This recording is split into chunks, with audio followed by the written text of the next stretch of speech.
Welcome, Bitcoiners. Welcome, welcome, welcome. Pardon the slight tardiness this morning. I hope I'm coming through on all my channels.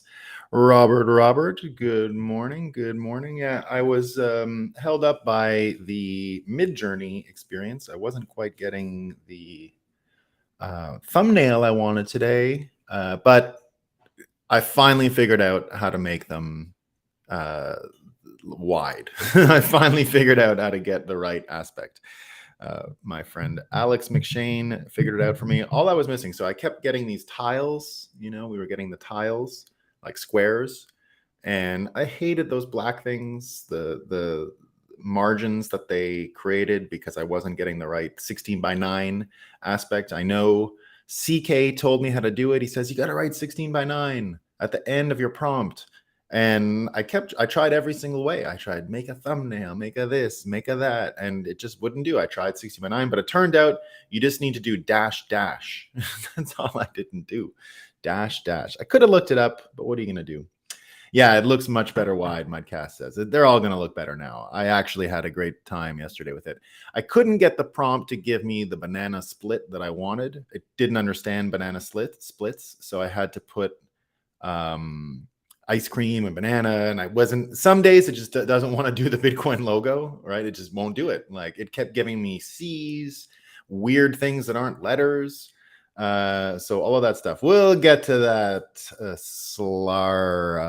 slarty blart fast. We'll get there. Slarty blart fast. I was just letting folks roll in because it takes a bit of time, especially when I'm 2 minutes late, as I was today.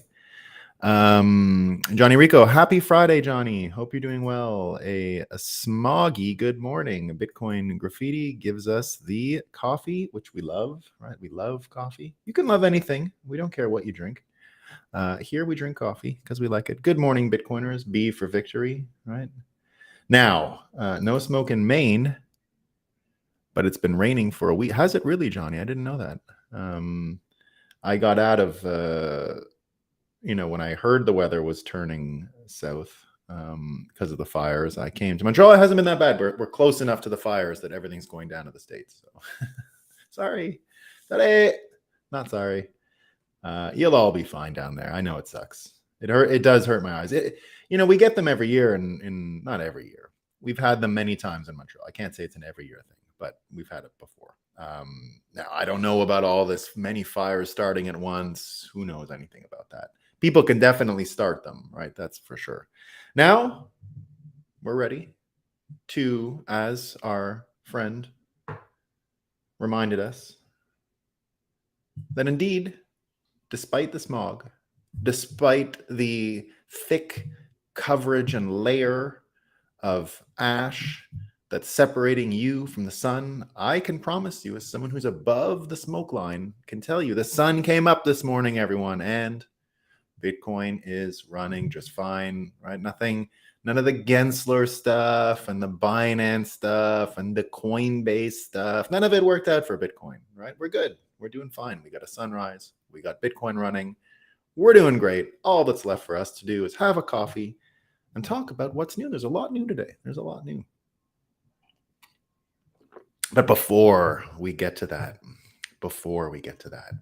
we've got to follow and see what Moscow time has for us today, because it's one of my best Moscow time days ever. So first up, let's just talk about our friend Bill Gates, right? Bill Gates. What do we call him again? Bill Pizza Gates. That's his new nickname. We went with the toll booth, right? Because his business model is just getting in the middle of transactions and being a third-party interloper all the time, right? I'm here for you, right? It's the Microsoft business model. Buy it, sell it. So that's why I call them toll booth, because it's kind of like what toll booths do. So Bill Gates, right? Toll booth. So that worked. But with the pizza thing that happened on Pizza Day, it's just better that we call him Bill Pizza Gates from now on. But he's got a new idea. Everyone. He's going to make some money again. These Bill Gates-backed startup founders made beer from recycled shower water. rest assured with the science. So you can drink recycled shower water as beer now. So that's good news, right? So, we got brands of beer leaving America, with Bud Light not doing so great, but it might be shower mildew beer. That could work. You never know. Maybe there's like more like ways to ferment it or something with the bottom of the stuff on your shower. Maybe. Who knows? Now, we warned you that Florida, the state, had a warning from the Southern Poverty Law Center that gay people shouldn't go. But then we also found out that it was the gay days at Disney. So what are you supposed to do? There's a warning, don't go, but everyone's going. So what are you going to do?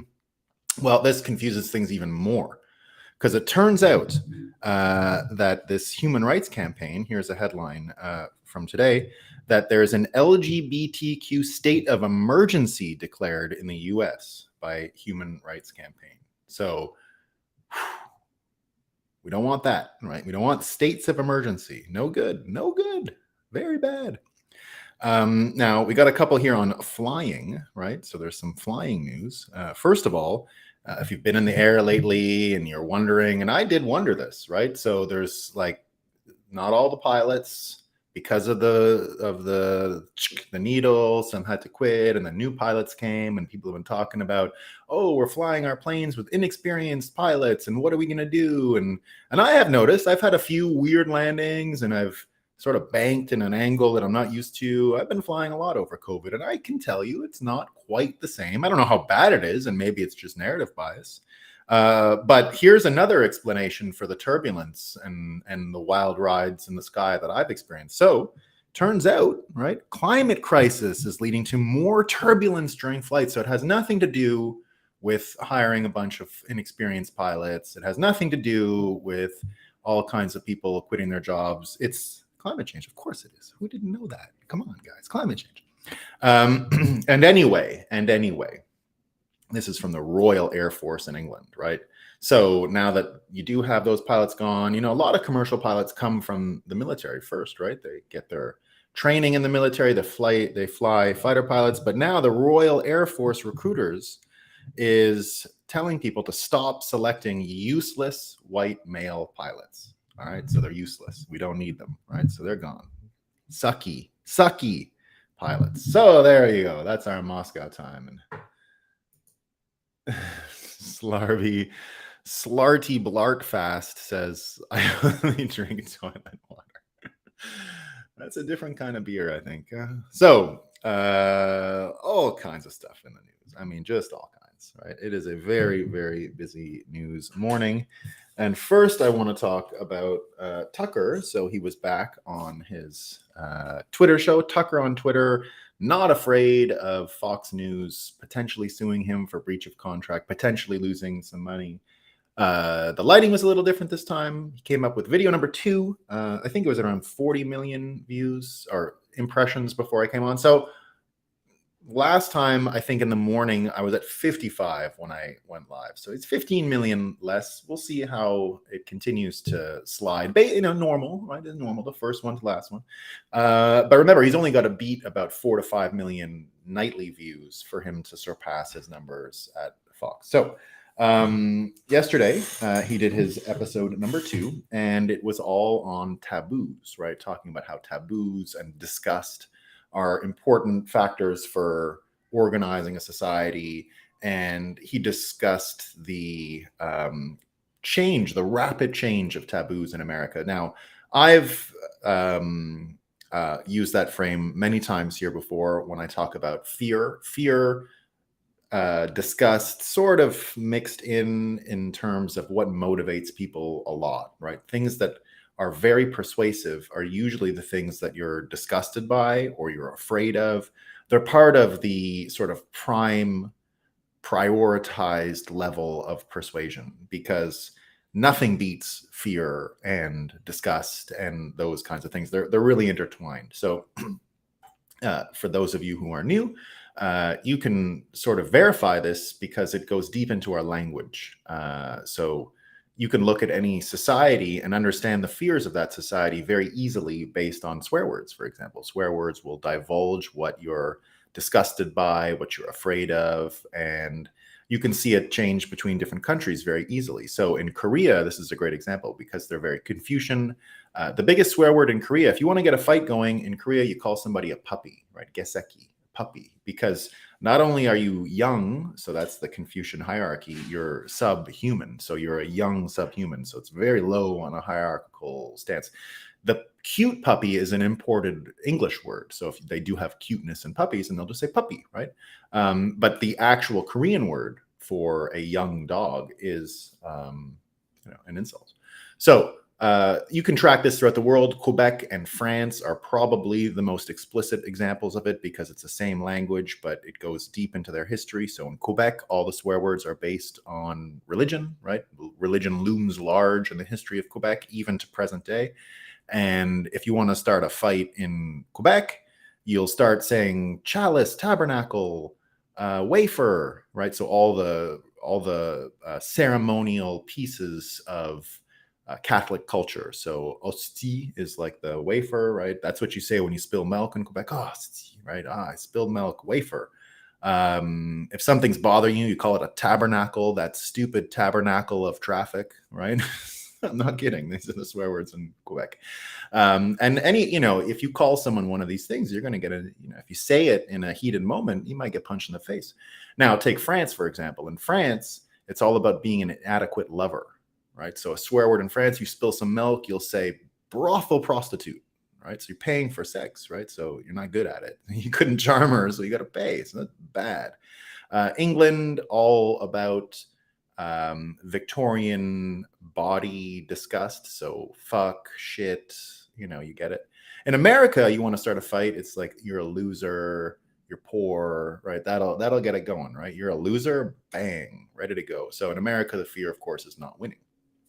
So what Tucker did his show on last night was on taboos. So basically saying America had a whole selection of taboos not long ago, and now those taboos are completely altered. And he put a lot of focus on the minor attracted individuals, like pedophilia has the new name, right? Minor attracted. And so he just went over describing this importance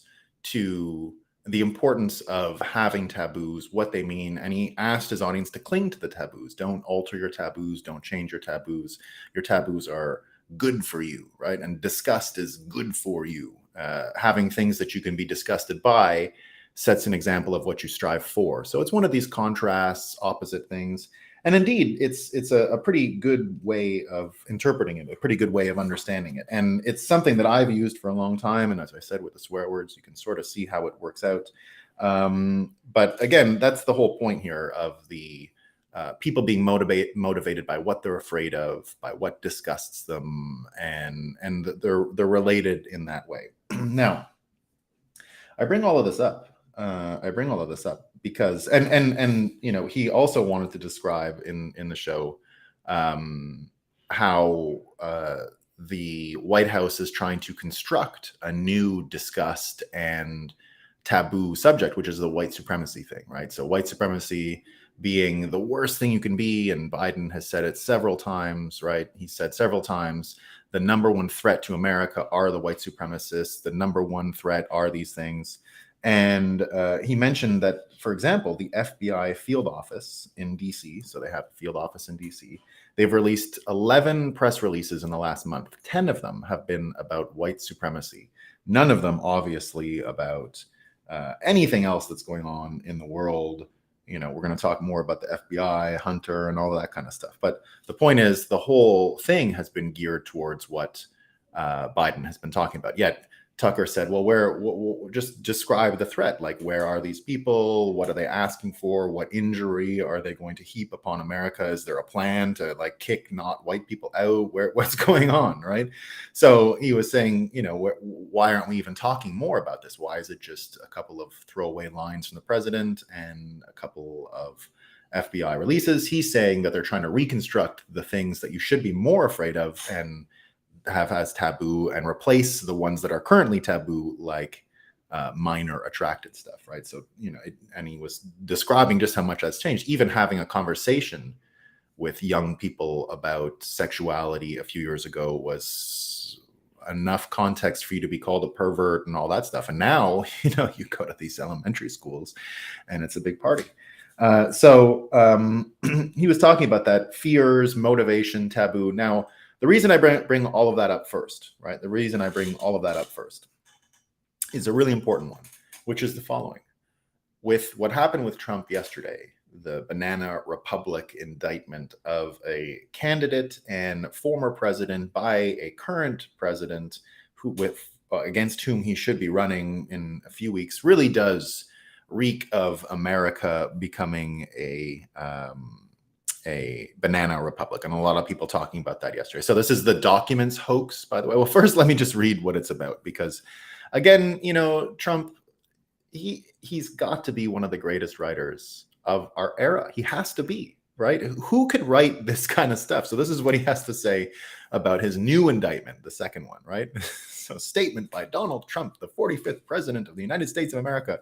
The corrupt Biden administration has informed my attorneys that I have been indicted, seemingly over the boxes hoax, even though Joe Biden has 1,850 boxes at the University of Delaware, additional boxes in Chinatown, D.C., and even more boxes at the University of Pennsylvania, and documents strewn all over his garage where he parks his Corvette, which is secured by only a garage door that is paper thin and open much of the time. So you could say run-on sentence or whatever, but it's amazing that someone can write like this. And indeed, I'm glad he's called it the boxes hoax, right? So he did a 4-minute video as well, and he said Russia, Russia, Russia hoax, and then the Mueller thing, and now he calls this one the boxes hoax. What did I say in the past few days? What have I been saying?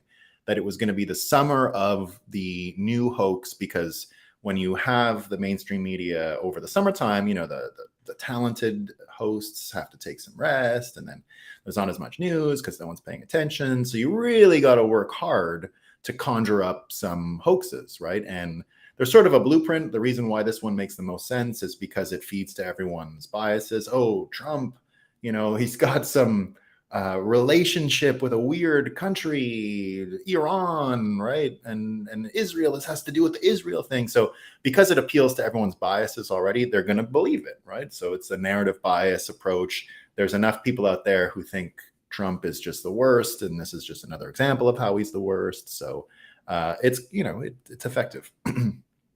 And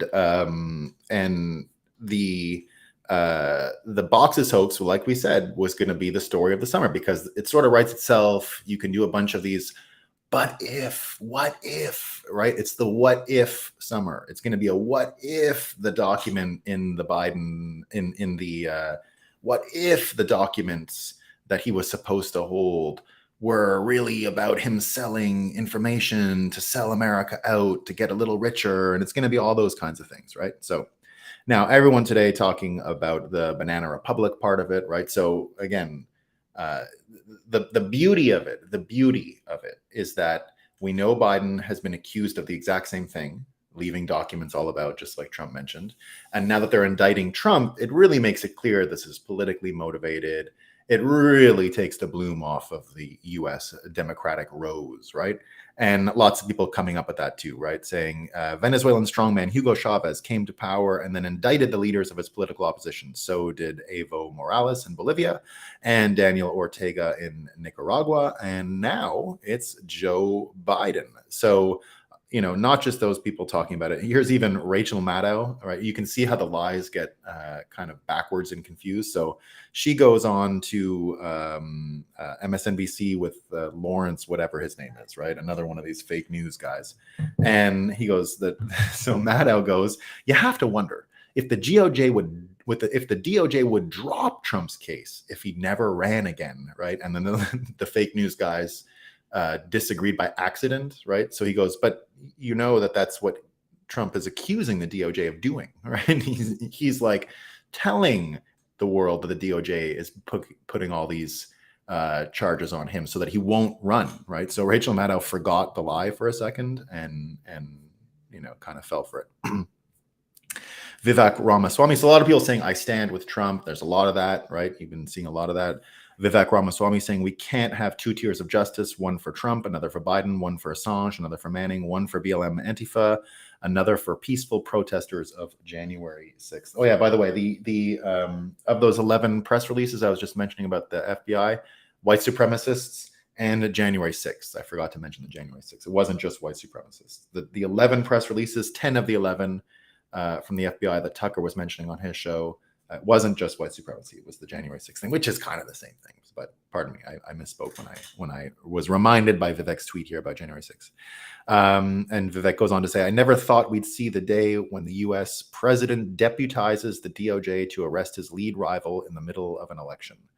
Obama shamefully tried to deputize the FBI to infiltrate Trump's 2016 campaign, but they're leaving nothing to chance this time around. The federal police state is outright arresting Trump. Now he goes on and describes we the people, blah, blah, blah. You can get what he says. A lot of sentimentality there. One interesting take I thought was Cernovich saying this is the JFK moment, right? They've basically assassinated him for all the stuff that he's done, or trying to anyway. So I'm going to, the JFK thing is going to be relevant in a few minutes when we get there.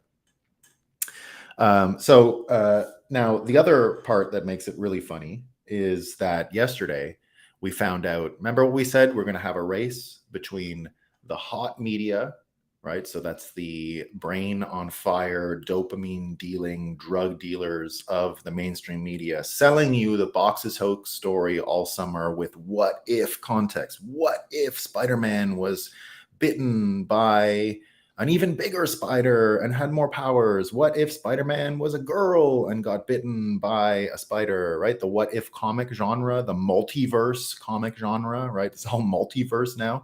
So it's gonna be a multiverse summer of fake news from the hot media telling you, what if Trump actually got peed on by the Russian prostitutes? And what if? So it's gonna be that versus the cold media of people calculating, talking, using all of these internet forms, using Twitter, using Nostr, using these video formats, using citizen journalism, using independent research to talk about the Burisma Biden story over the summer. So it's a race between the hot and cold media and between two stories of corruption. Is it going to be the boxes hoax, or is it going to be the bribery hoax, which it turns out yesterday we got a lot of information on it. Now, we still don't know the details of this, of everything in this document. People say they saw it. Marjorie Taylor Greene said, I saw the document. We know for sure Biden took $5 million from Burisma, blah, blah, blah, for influence peddling while he was vice president.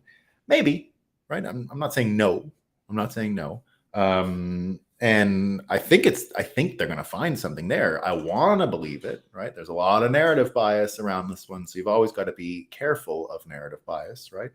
You know how you know you're being misled if it really gets you excited, right? If you want it, right? It's on both sides. That's how it works. If you want it, probably being spun. But in this case, who knows, right? Who knows? It does look really bad, and this is what people are saying about it, right? And in the context of camouflaging what's actually going on by using the Trump indictment as a diversion for no one talking about Burisma, but this is what people are saying. This is Robert Kiyosaki, Rich Dad, Poor Dad author, a Bitcoiner who we love. If Biden's DOJ can do this to a former US president, what can they do to you or me? What happened to Hunter Biden's laptop? Isn't that fascism? Good news. Biden crime family turning Trump into national hero. Americans will choose freedom, not fascism. That wasn't a good one on the FBI document one, but there's more people talking about it. You get Jamie Waters had a show on the $10 million bribes. Breitbart has a headline today. FBI doc alleges business person from Ukraine sent substantial bribe to VP Biden. Cernovich saying they timed the Trump indictment the day proof that the Burisma scandal was true, and it broke. This is the JFK assassination all over again. They are killing Trump by other means. I didn't understand I had the quote there. Sorry about that. Donald Trump Jr. saying, don't kid yourself. If Biden's corrupt DOJ is allowed to succeed in their attempt to interfere in the election, the Dems will run this playbook over and over and over again, every time against every other Republican. Sticks, Hex, and Hammer brings up the same. He says, notice that the bombshell story of Joe Biden receiving 5 million smackaroos from Burisma is barely registering in the news. LOL. Greg Price says we learned Joe Biden took a $5 million bribe from Burisma, which his son sat on the board of. And on the same day, his DOJ indicts the former president and his chief rival for 2024 for mishandling classified documents, which Biden kept in his office, garage, and other places. The Biden DOJ targeted school board parents as terrorists, launched FBI raids on peaceful protesters at abortion clinics, and goes after his political rivals as his attorney general commits perjury and son commits crimes like people breathe air. So it goes on like this. You get a lot of people talking about it. Byron Donalds, who is great, says the following: on the day members of Congress learned from an FBI document linking then VP Joe Biden to receiving $5 million from Burisma in a pay-for-play scheme, Biden's DOJ announces another phony indictment of the leading candidate for the GOP presidential nomination, Biden's likely opponent and the former POTUS. This mob-like justice system is turning Lady Justice on its head and is the most significant threat to our democracy. Stand with President Trump. So a lot of people saying stand with Trump today. It's kind of a theme out there, right? And lots of people talking about this document. So Colin Rugg has some details on the document, just so you know where it's coming from, because I am talking about it. And I again, don't know exactly, right? It smells real bad, but you always got to be careful. You don't want to waste time on this stuff, right? But it's fun, so it's not really wasting time.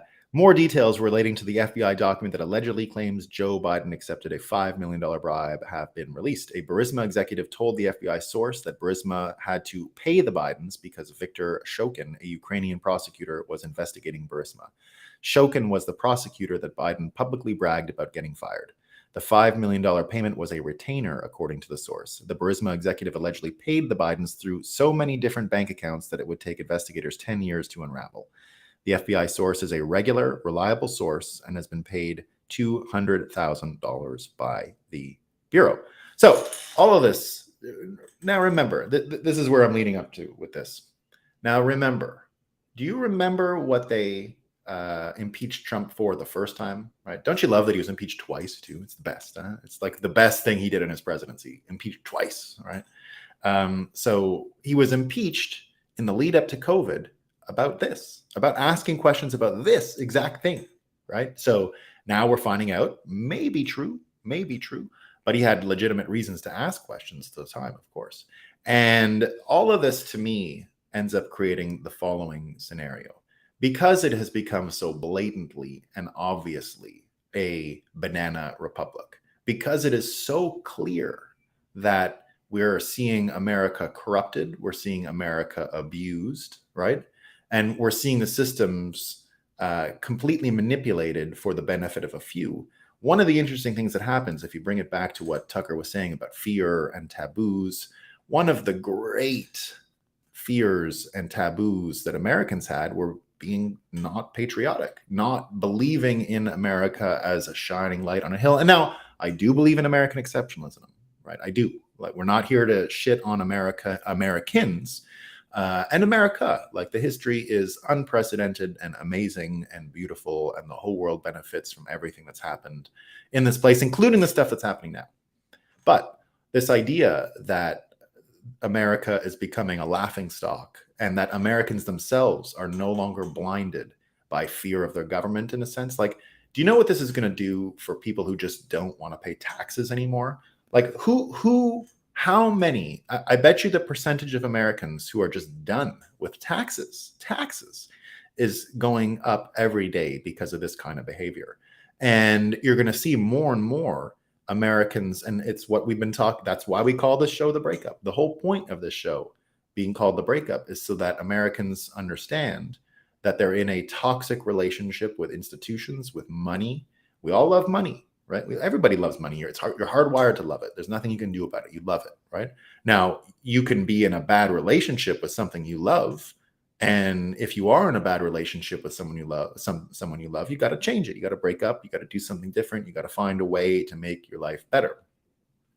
And that's exactly why we talk about Bitcoin and contrast it with dollars. And I'm not here telling you, oh, Bitcoin's 21 million and it's censorship resistant every day.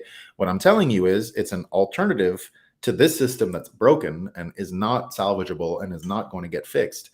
And that's why you got to dump and break up with this old system, right? So I'm not trying to tell you what's attractive about Bitcoin. I'm trying to tell you what's disgusting about the old system.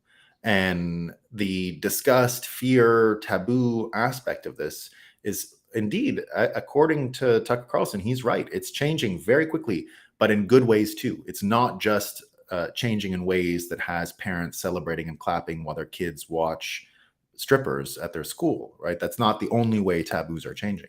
The other way the taboos are changing is that people like us don't buy any of this bullshit anymore. Do you think I would be afraid if the SEC took action against me? No, I don't give a shit anymore. I became a terrorist a year and a half ago, and it's a joke now. It's hilarious. It's hilarious. Like, I brag about being a Canadian terrorist. It's like one of the coolest things I've ever done in my life. I'm happy, right?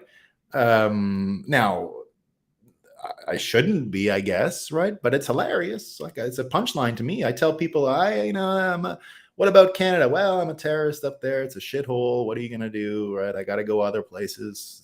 I'm Bin Laden in Canada. So everyone in America who was blinded by patriotism for money, for example, it's one of the worst ways Americans were blinded. I've mentioned many, many times that a big breakthrough for me in understanding how hyper-Bitcoinization had to work was going to China in the early days of Bitcoin and listening to Chinese people talk about currency manipulation and their own country. These are patriotic Chinese people who love the Communist Party, even saying, well, we're used to them screwing us. So guess what? We just Forex trade and hedge and do all these kinds of things. Now, they have other reasons to be patriotic about their country. They don't need money tied up in it. We got money tied up in our patriotism, and it was a major problem. It's a major problem, right? Now, you can still love the dollar. I don't think the dollar is going to die. I think the dollar is going to become purely political money, what people intended it to be, and it will be food stamps, and it will help feed Americans, and it will help the Americans who are not capable of traversing this turning, not capable of embracing hyper-Bitcoinization. All of these people whose brains are just too broken by the psyops that have been delivered at steady supplies for years now. All of these people, they'll probably use what's left of the dollar and however it's reconstituted. But many Americans now understand that the dollar is disgusting. It's causing all of this stuff. And more people are going to break up with it. More and more folks, are going to have an appetite for something new. And that's where we're at. And that's what makes a lot of this stuff good news, right? So it doesn't look like good news. It all looks like bad news. But think about what this has done to even people in the middle that were like, I don't know about Trump. I don't know about this. I don't know about that. But here's what it does for me that I think is just the best thing, right? So Trump, he's got this thing, he's got to fight the courts, da da da da. But it's one of the reasons why. Now, remember what Trump did to, and go back to the early Trump days. People like me who were frustrated with conservative politics, right? Who were sick of being manipulated by larger blocks of people, let's say, right? So manipulated is the wrong word. Sick of having to follow the larger blocks within the conservative political big tent because the more libertarian small government side of it was a little small compared to the other ones, right? So folks like me, when we first saw Trump, said, wow, he can break the mold and destroy that albatross of old-fashioned conservatives that we have around us. And he had an interesting ability of, it's sort of the Nixon goes to China thing, right? The Nixon goes to China. Only the most anti-communist person could be trusted to go to China and deal with China. And in a lot of ways, Trump, with who he was able to take the crazy part of conservative politics and absorb all of their attention, all of their confidence, let's say, and he was able to absorb it and make them feel like they were heard, like they were being managed, and like they were going to be influential in the future government. But he knew how to say no to them, right? He knew how to say no. You're only getting this much. You're not going to get more than that. Like his thing on abortion, for example, right? Trump on abortion has always been pretty clever. Let the states do it, right? I don't even want to be making the decision. I want to get out of it, right? It's let all the states decide. So Trump was always capable of taking some of the extreme people from that party and mollifying them in certain ways. And here's why it gets interesting for RFK with everything that's going on right now. RFK can do the same with the crazy liberals. He can sort of absorb a lot of their stuff just because he is a Democrat, right? He's a Democrat. And so as people see these two sort of geriatric people fighting and using lawfare and the courts, and I'm not trying to say Trump isn't a victim here. He absolutely is, right? But again, always focusing on Trump is also a problem for conservatives at this point, right? Trump's own personal fights become an issue. Trump could have done a lot of stuff in his time and didn't, right? So I'm still not, as much as I love Trump, love him, love Trump, right? Always have always been happy to say I love him openly. Did it through his entire presidency, never hid the fact that I loved him. That was still when people, how can anyone love him? I love him. He's the funniest guy I know, right? Like whenever he talks, I want to listen. But I think the same effect that he had can be mimicked by or copied by RFK. And I think this Banana Republic story sort of splits open the field and opens the path to victory for RFK for those reasons, right? So if you go back to this, the taboo and disgust and fear, right? There's a portion of the population that will never get over it when it comes to Trump, right? But now that the disgust is there for Biden, even amongst liberals, just like there was disgust for the George Bushes amongst conservatives back, but there was a minority, right? It was a minority. Now you're going to get that minority, and I would have been part of that minority, right? Now that you're going to get a minority within the Democrats that are disgusted by Biden and that they actually have someone who can help them bridge that, grow that, change the whole situation. I think that RFK is sitting in a very similar position with the Democrats as Trump was sitting with the Republicans 6 years ago or 7 years ago or whatever it was. And so, or 8 years ago now, 2015, geez. So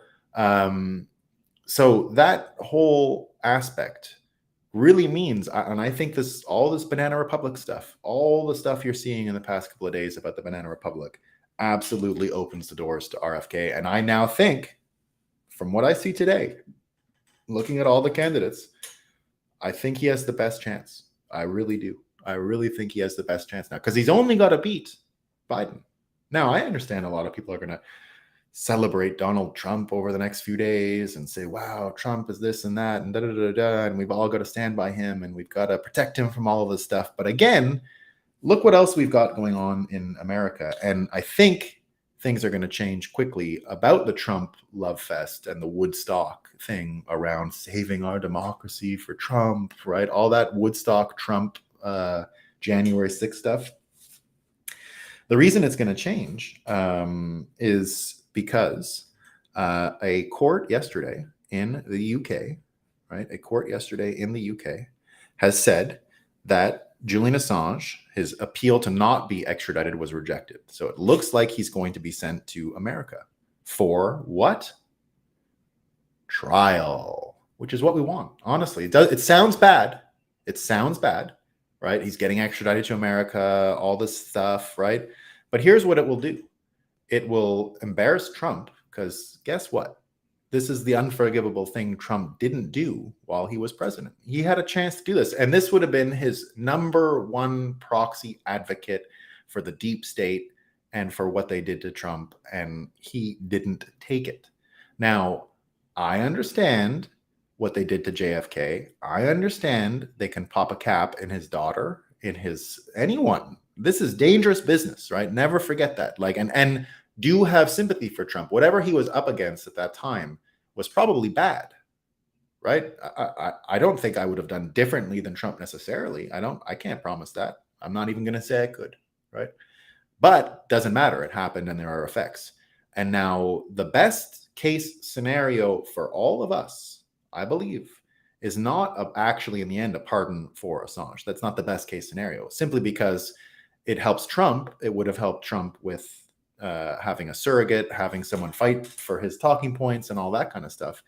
But a trial of Assange, a public trial of Assange in America, which it sounds like we might get, is going to create attention. It's going to create dialogue. And here's what Glenn Greenwald says: I don't think Biden wants the spectacle of Assange being extradited to the US, with pro-Assange protests and Biden being the first ever US president to prosecute someone under the 1917 Espionage Act for publishing. The goal was to destroy Assange physically and mentally. So, what I think you're going to see is Assange, if indeed he is extradited, you're going to see even more backlash against Trump and Biden. Not as much against Trump, but the people who knew what was going on at the time are going to see things a little differently. So I think this clears the path for RFK almost like nothing else has. And indeed, it also clears the path for Bitcoin, because we're going to see the money laundering thing fall apart, right? All this money laundering regime in the world, yet guess what? They've been doing this whole time. I remember that is Assange's whole story, that these wars are used to launder money, right? So now you're going to get a public trial about the guy who knows how the money is being moved around the world with war and how it's used to launder to people like Joe Biden and Burisma. And that story on front page news with and the collection of excitement around it, front page news, forget about it. It'll be on every single Twitter feed. It will be on all social media. It'll be all anyone's talking about. And if that happens, the contrast to that is the tonic. You're going to go back to LBJ. You're going to go back to the CIA. You're going to go right back to the narrative strains that lead us to the Kennedys, that lead us to when it was that the intelligence agencies took control of America. And you're going to get narrative closure on everything that went wrong in America in the last 60 years. And that's what a Assange trial offers. And that, I think will take out Biden completely and offer RFK the attention he needs to become a household name with every American, in the same way that Trump managed to get to become a household name with everyone in 20. He was already famous, of course. But Kennedy's got a brand too, right? Kennedy is as famous a name as anyone in America. So there you go, guys. It's coming quick. And if it doesn't, I mean, just look at these, within the context, all of this, the other argument for Bitcoin, I guess, is, you get the RFK standing out in politics. You're going to get the money laundering story front and center, but you're also going to get the mismanagement of the economy story bigger than ever, right? You're going to see all of these stories about commercial real estate. Now, we found out yesterday how many loans have been taken for this backstopping of deposits at the banks. We're in the billions now already. I thought I had this one here. So there you go. There you go. It's things changing quick. Let me get to some of these comments. Let's see where we're at. So good thing I took out the Facebook thing, right? P-Man Van, Chris de Charles.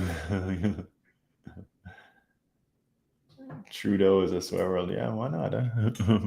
Everyone laughing at the Quebec swear words.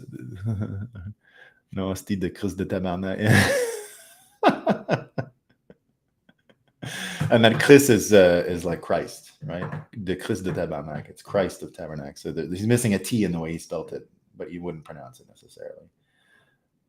Biden is such a Justin Trudeau. That would be a pretty good one. Yeah, that would be a pretty good one. Meme pool is clearing up too. Yeah. A banana republic, if you can keep it. That's a good one.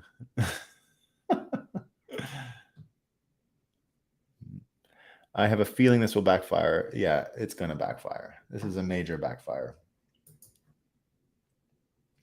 Boomer the Broken Ruler. Yes, I did talk about Tucker Carlson's show. I did not talk about, one thing he brought up was and this is an actual important thing to mention in terms of what's going on. So the Wall Street Journal did have a whole piece 2 days ago. So just talking about focus, media, attention. Remember that's what Tucker said his show was going to focus on, the stories that the mainstream media will ignore. And he couldn't have come up with a better one for number 2. Like I talked about all this stuff as far as taboo and keep your taboos and how much the taboos in America have shifted so quickly. Well, here's one, right? So this is from the Wall Street Journal, the largest circulating newspaper in America, with a big investigation with the Stanford Internet Observatory, Wall Street Journal. So this is a real thing. This wasn't just like some journalist saying, oh, I found out some stuff on Instagram. They found out on Instagram that it connects vast pedophile network, blatant hashtags, all kinds of these things. And, I didn't read the report, but it looks pretty bad. And that's what Tucker was mentioning, that there was literally zero mention of it, to show just how far taboo has changed in America. Because had this come out 20 years ago, for example, heads would roll. I mean, they would shut Instagram down if this kind of thing happened. And now the CEO hasn't even had to answer. He just has a pinned tweet on his thing talking about personalization of algorithmic search results, which is kind of what the pedos are hoping for, right? So there you go. Nothing absolutely, and Instagram being the number one sharing tool for this market.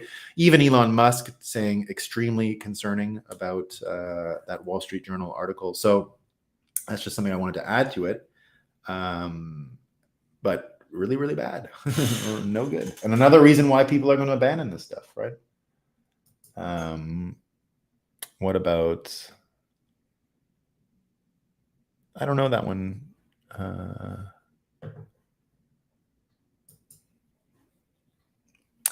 Damn, by that logic means the news is fake. Yeah, that one's totally fake, man. What are they covering up? I mean, they've been, I wrote a title that I'm very proud of. The last time the UFO story was in the news, which was when the banking crisis started and the bank runs were going on. And I called that title, "You See UFOs Because the US Owes." And yeah, it's just a version. There's no aliens, guys. It's not happening. And even the guy who was doing the interview, did you see him? He was speaking in affirmations while he was shaking his head. Very bad body language. And I mean, everyone's saying, why do they keep landing in America? Well, why don't they ever crash in Africa, right? Why is it always in LA? Why is it always in Las Vegas, right? So yeah, there's no aliens, guys. And I'm personally certain there are no aliens, simply because I'm a Christian and I believe in the simulation. And in the simulation, you actually can't have aliens. You can have things that lived on other planets in history in the past, but probably not now. So there you go.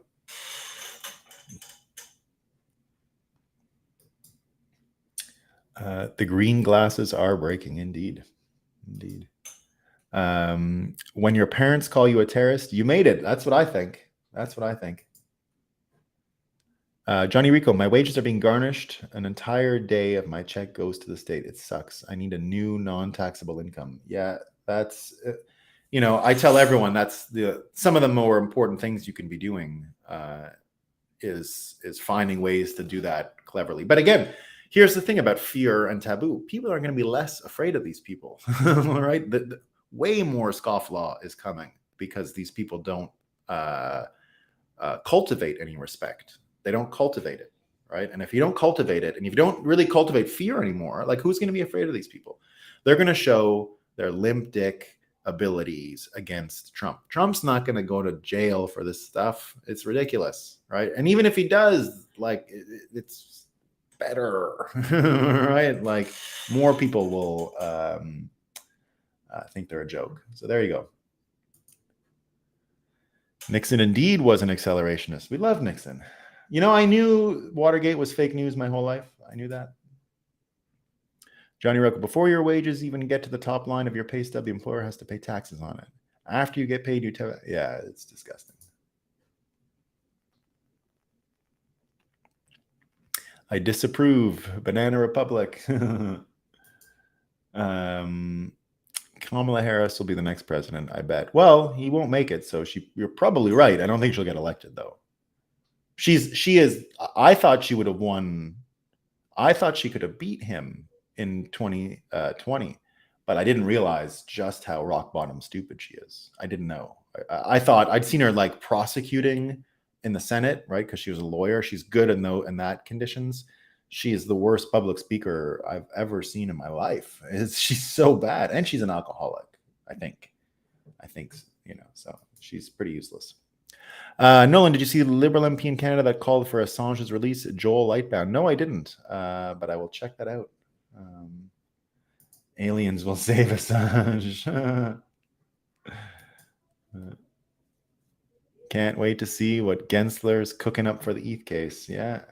Again, I'm for ETH to be a bigger scam. I wanted to take down all of Wall Street, so I hope they don't do anything to ETH. Davos dorks, yeah. Joe by then. How can anyone let Assange be extradited while Epstein case is still going on there? Or McAfee killed in Spanish jail, by the way. Spanish were hired by.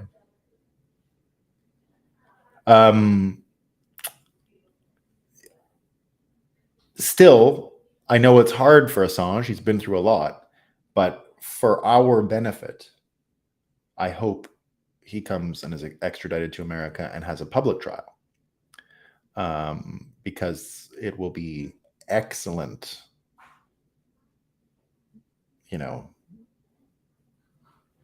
porn. It's a type of porn, I guess, but it works. I hate thinking that way, but he'll be one of the martyrs, just like Trump. And I don't like any of this stuff, but that's what it's looking like is going to happen.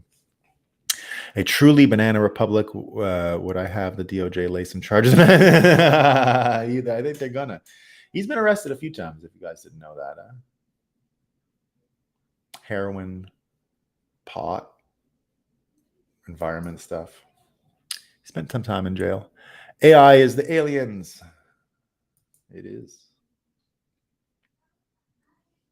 A true banana republic would have the president refusing to debate. But he's not. Spermwell. He's not going to debate. He can't. It's not going to happen. Biden has degraded so much. They were able to get him to debate 4 years ago. It can't happen again. He's no good. His brain just isn't there. Norway's Energy State Secretary Amund Vik says deep sea mining would help Europe in its green transition. These are not serious people. They're not. Which is what we love. Thanks, Dex. Happy Friday indeed. Indeed. They will most likely let him rot in jail before he does. Yeah, that's what I think, P-Man. Unfortunately, that's what I think. But the public trial will be excellent for everyone. All right, team, that's all I got for today. By the way, no show tomorrow. I'm gone for the weekend. No show tomorrow. I'm gone for the weekend. I'll see you on Monday. And what else? Yeah, anyway, I'm going with some friends to a cottage. There's just no internet there. So no Saturday show this weekend. I will see you all Monday. Have a great weekend, everyone. I hope the air clears wherever you are.